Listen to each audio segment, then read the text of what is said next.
Hello friends, आप सभी का स्वागत है आपके अपने यूट्यूब चैनल यूपी 78 क्लासेस में।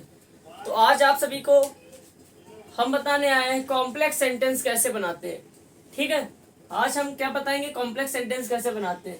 तो हमारा क्या क्या कंप्लीट हो चुका है सिंथेसिस में। हमारा सिंथेसिस कंप्लीट हो चुका है कि दो सिंपल सेंटेंस दिए होते थे, उसको जोड़ के एक सिंपल सेंटेंस बनाते थे हम लोग। ठीक है, वो हमारा कंप्लीट हो चुका। वो 8 तरीके से बनाया जा सकता था। 8 तरीके हमने आपको बोर्ड पे बता दिए थे, तो आपको हमने वो सब बता दिया। आपको अगर वीडियोस देखनी है तो हमारे प्लेलिस्ट में जाकर कल्याण बैच सिंथेसिस चैप्टर पढ़ा होगा, उसमें देख लीजिएगा, ये सब हमने डाल रखा उसमें। ठीक है, तो हमारा वो सिंपल सेंटेंस 8 तरीके से बनाया जा सकता है, वो हमने कंप्लीट कर दिया था। और कल के दिन हमने अपना कंप्लीट किया है कंपाउंड सेंटेंस कैसे बनाते हैं, वो भी एक वीडियो के माध्यम से। बस कंपाउंड अगर आएगा तो उसी से आता है। ठीक है, कंजंक्शन द्वारा।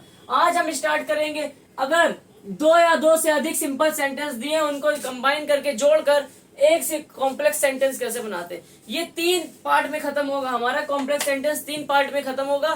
ठीक है, आज हमारे 2 पार्ट आ जाएंगे, कल लास्ट पार्ट रहेगा, उसके बाद हमारा सिंथेसिस पूरा कंप्लीट हो जाएगा। फिर हम आपको टेलीग्राम चैनल पे सिंथेसिस की एक्सरसाइज दे देंगे, आप लोग अपना करते रहिएगा। और फिर हम कल से ही अपना नया चैप्टर स्टार्ट करेंगे। आज पोल करवा देते हैं टेलीग्राम पे, आप लोग पोल पे कमेंट जरूर करिएगा, मैसेज जरूर करिएगा कि आपको नेक्स्ट टॉपिक जो है किस चैप्टर से पढ़ना है, सिंटेक्स पढ़ना है या फिर डायरेक्ट इनडायरेक्ट पढ़ना है। ठीक है, तो आज आप लोग पोल जरूर करिएगा। और बायोलॉजी की कल एक वीडियो आ गई थी जिसमें पढ़ाया गया पुष्पों में लैंगिक जनन, पुष्पों में लैंगिक जनन पढ़ाया गया। अभी धीरे धीरे आप देखते रहिए, बहुत कुछ अभी कंटेंट मिलेगा बायो में भी, अभी तो स्टार्ट हुआ है। ठीक है, कल से धीरे धीरे 2 वीडियो रेगुलर उनकी भी मिलने लगेगी। और हमारी जो है इंग्लिश की, आपको कल के दिन 3 वीडियो मिली थी, 2 मिली थी कल्याण बैच से और 1 मिली थी संकल्प बैच से। ठीक है, तो आज जो होगा, आज हमें 4 वीडियो देनी है।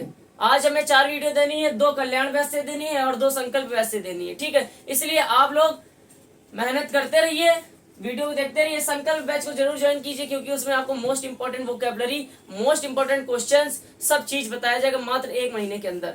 इसलिए उसको जरूर पढ़िए और अर्धवार्षिक परीक्षा में 90+ जरूर लाना है संकल्प बैच से। ठीक है, तो उसको तैयारी करनी है अच्छे से। देखिए, हमने इसलिए लिख दिया यहाँ पे आज, वैसे हम लिखते थे ना, लेकिन आज हमने इसलिए लिख दिया क्योंकि हम चाहते हैं कि ज्यादा बड़ी वीडियो ना बने, छोटी सी वीडियो बने, लिखने में बहुत टाइम वेस्ट होता था ये सब ना, इसलिए हम पहले से ही लिख दिया। आप लोग लिख लीजिए इसको, फिर हम आपको समझाते हैं ये चीज क्या है।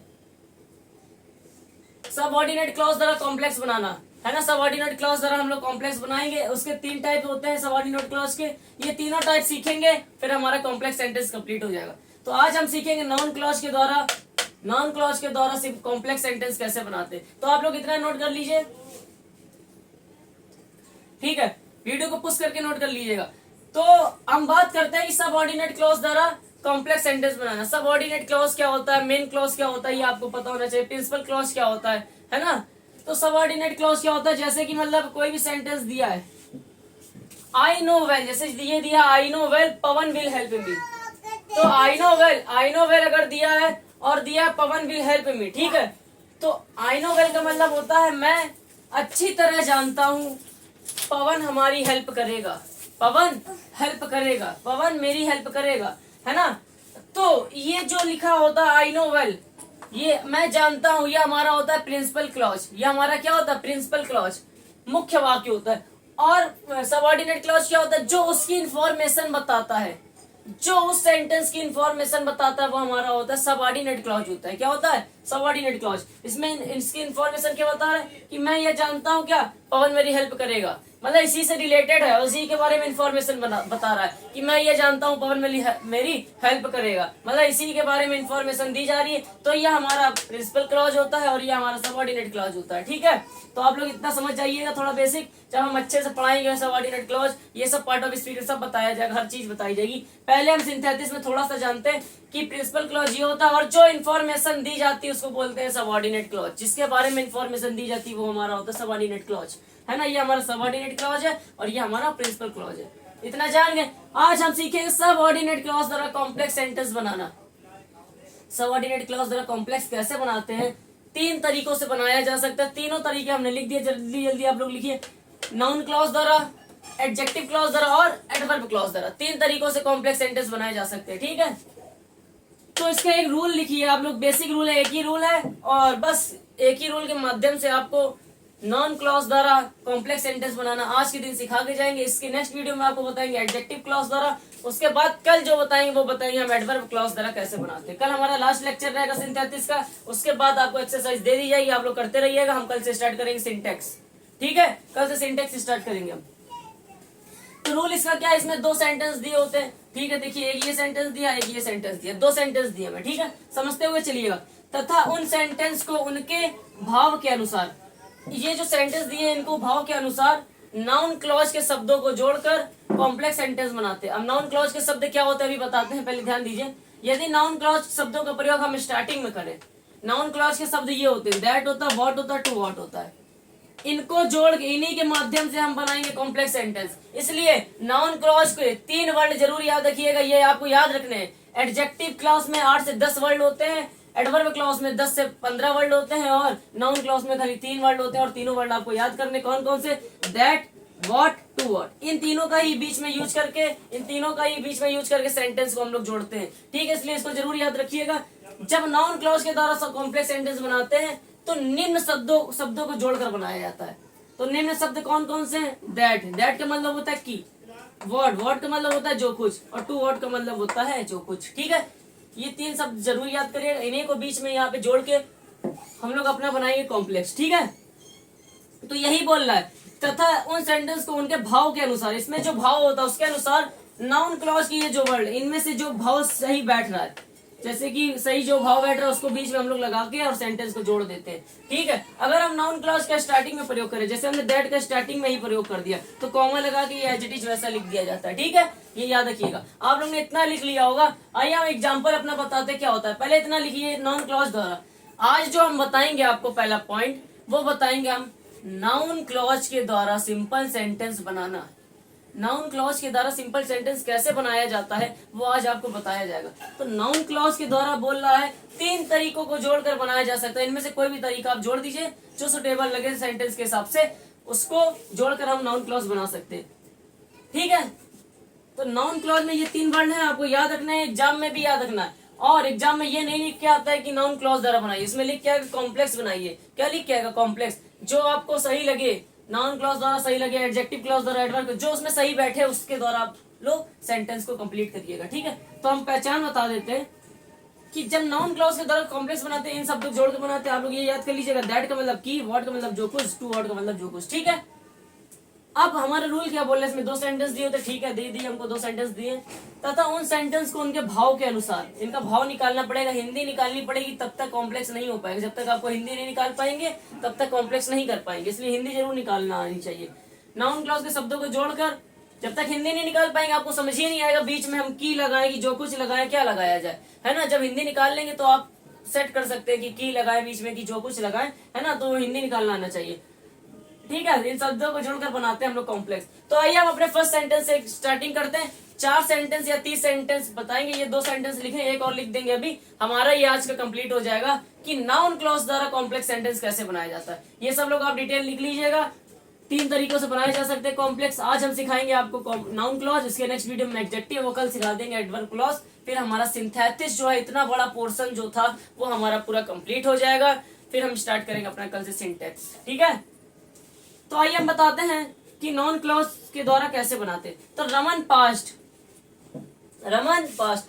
पास हो गया, इट इज करेक्ट, यह सत्य है। रमन पास हो गया, यह सत्य है। तो इसमें हम कौन सा ऐसा नाउन क्लॉज लगाएं, इन तीनों में ऐसा कौन सा नाउन क्लॉज लगाएं कि यह हमारा सेंटेंस सही से बैठे, थोड़ा बोलने में सही लगे।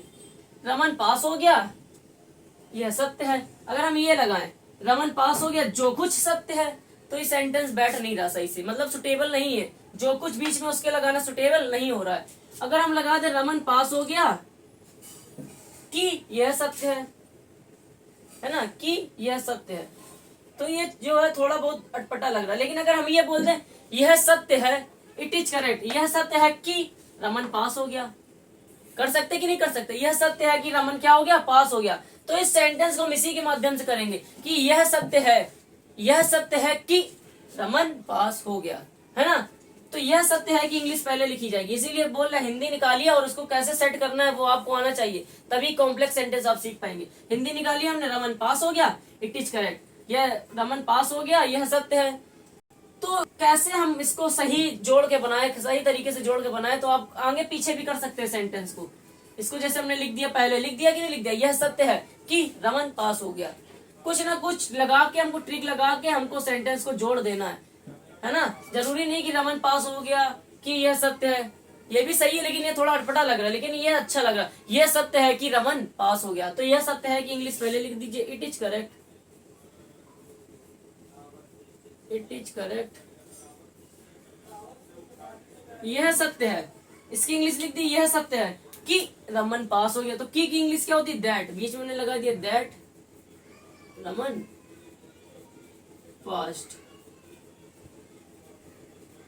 यह हमारा इतना आसान तरीके से बन गया कॉम्प्लेक्स। बस कॉम्प्लेक्स ऐसे ही बनाया जाता है, कॉम्प्लेक्स सेंटेंस ऐसे ही बनाए जाते हैं। पहले हिंदी निकालिए और जो सुटेबल हो, जो सुटेबल हो, noun clause, adjective clause, adverb clause में जो भी सुटेबल हो वो आप कंजंक्शन लगा दीजिएगा, आपका बन जाएगा कॉम्प्लेक्स सेंटेंस। जैसे हमने हिंदी पहले निकाली, रमन पास हो गया, इट इज करेक्ट, यह सत्य है।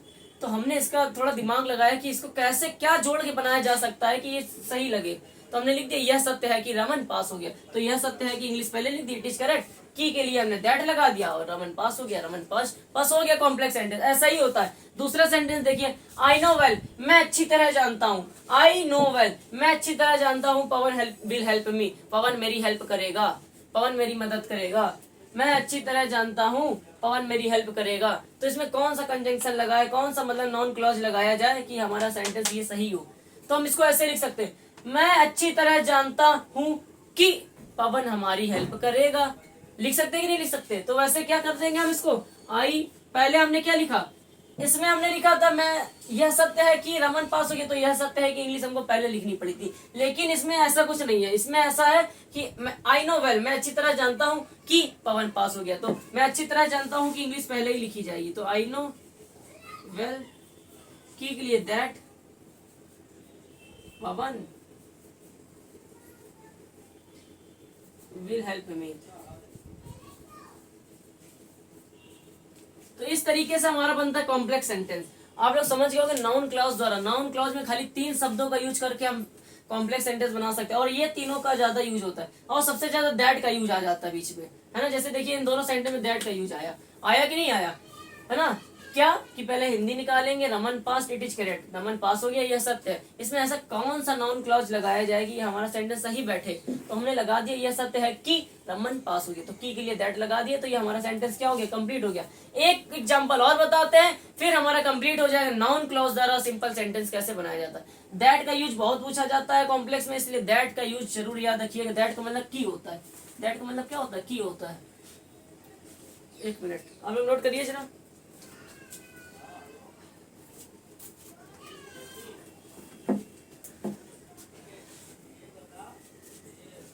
ये एग्जाम्पल हम रफ कर दे रहे हैं, आप लोग नोट कर लीजिएगा। हम इसलिए लिख दिए कि ज्यादा आपका टाइम वेस्ट ना हो, वीडियो ज्यादा लंबी ना जाए, नहीं तो वीडियो होती 5 मिनट का समझाने का काम होता है, लेकिन वो चली जाती है आधे आधे घंटे में, आपका भी टाइम वेस्ट हो जाता है ना। एक एग्जाम्पल और देख लेते हैं हम लोग।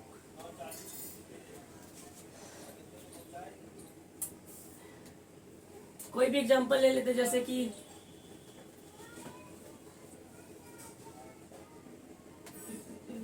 The sun rises in the east। बहुत सारे एग्जाम्पल आपकी बुक में मिल जाएंगे, लेकिन जो हमारे माइंड में आ रहा है वो हमने लिख दिया, the sun rises in the east,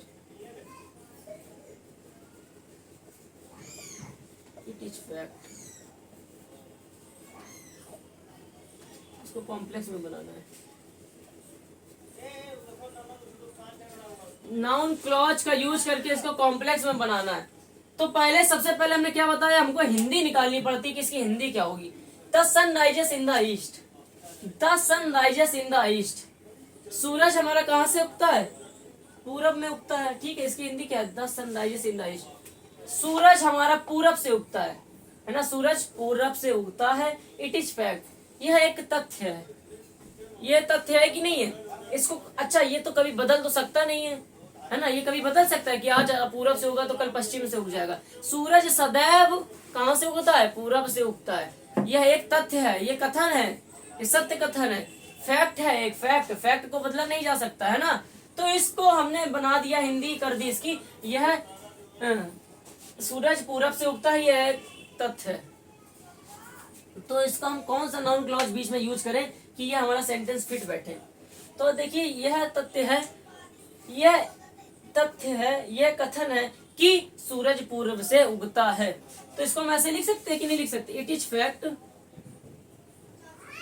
it is fact, यह तथ्य है, यह कथन है कि, के लिए दैट लगा दिया, the sun rises in the east, the sun rises in the, समझ गए होंगे आप लोग हमने क्या बताया कि पहले हिंदी निकाली हमने, the sun rises in the east, सूरज पूरब में उगता है, इट इज फैक्ट, यह एक तथ्य है, यह तथ्य है।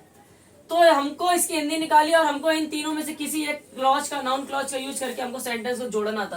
तो हमने लिख दिया यह तथ्य है कि सूरज पूरब में उगता है, तो हमने की के लिए बीच में दैट लगा दी, यह तथ्य है कि इंग्लिश पहले लिख दिया और the sun rises in the east बाद में लिख दिया। तो ये हमारा बन गया कॉम्प्लेक्स सेंटेंस। इसको एक तरीके से और बनाया जा सकता है, हमने बोला कि अगर नाउन क्लॉज के शब्दों का प्रयोग स्टार्टिंग में करें, अगर हम दैट का प्रयोग स्टार्टिंग में कर दें कि दैट का, ठीक है, तो बोल रहा है सब स्टार्टिंग में करें तो दूसरे वाक्य को कॉमा लगा के जोड़ देते, दूसरे वाक्य को क्या कर देते, कॉमा लगा के हम लोग क्या कर देते, जोड़ देते। तो दैट लिख दिया, the sun rises in the east, the, इसको ऐसे भी किया जा सकता है। अगर स्टार्टिंग में हम किसी क्लॉज का यूज करें, नाउन क्लॉज में से किसी का स्टार्टिंग में यूज करते हैं, तो पहले सेंटेंस को लिखने के बाद दूसरे सेंटेंस बीच में कॉमा लगा देते हैं, वो हमारा सेंटेंस कंप्लीट हो जाता है। The sun rises, that the sun rises in the east, in the east,